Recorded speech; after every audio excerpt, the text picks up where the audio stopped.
Pandemonium in St. Thomas for a second straight day after residents mounted several roadblocks across the parish over the poor state of the roads. Businesses were disrupted and dozens of people were left stranded. Kalisha Williams was there. Day 2 of unrest. These people have been here since 5 o'clock Tuesday morning. Music take 15 minutes and 30 minutes because I might be a tour, I take no food. They have united for a single cause: poor road conditions.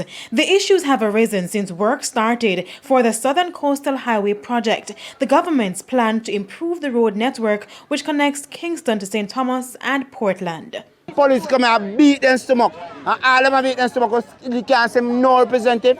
Nobody can come say, yo, this happen or that not happen. What makes sense? What we vote for? Who we vote for? Whether Labour or PNP? No, this too long, man. I just some prospect to mark there now. And we are waiting almost 4 years now, and we can't get 3 miles of road. All them do every day, they get up there, dig. Where about such a goal?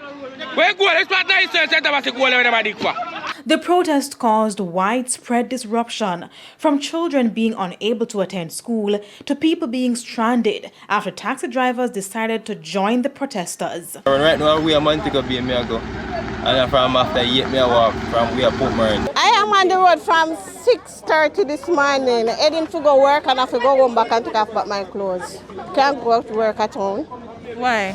Because there's no transportation. This is the 5th community I've been where residents have mounted roadblocks like these, and they told me they're not letting up until their concerns are heard. We are not here on holiday today. Me as a businessman at the parish, you know me I lose money. I sell a car, I buy a car, I trade a car, I rent a car, I hold a car up on the road. But we have to be grounded right now because the road is in a deplorable condition. It can't worse than this. Our news team also experienced some of those issues firsthand. Dust, deep trenches and potholes made driving through the parish a nightmare. On our journey, we met Richard, who delivers goods for Red Stripe. Today, his journey was cut short due to the poor road conditions and the protests. Only for customer now get no goods right now, St. Thomas. 3 days straight we can't come up here. I know for my company is a big loss because a 3 truck now come have to turn back. Because through me, if they are selling in my work group, so my truck them have to turn back.